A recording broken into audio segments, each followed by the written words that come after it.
Moteriai yra rekomenduojama atvykti 2-3 kartus imtinai, esant indikacijų ir dažniau.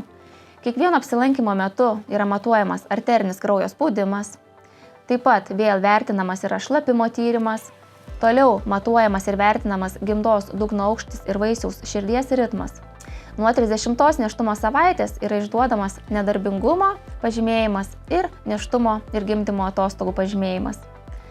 32-35 nėštumo savaitę imtinai vėl yra kartojami kraujo bei šlapimo tyrimai. 36 nėštumo savaitę yra vertinama vaisiaus padėtis.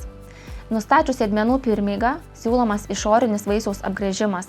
Pirmą kartą gimdančioms moteriams, esant palankioms indikacijoms, nesant kontraindikacijų, 36 nėštumo savaitę, pakartotinai gimdančioms nuo 37 nėštumo savaitės. 35 ir 37 nėštumo savaitę yra atliekamas B grupės streptokoko pasėlis, jei nėra B grupės streptokoko rizikos veiksnių.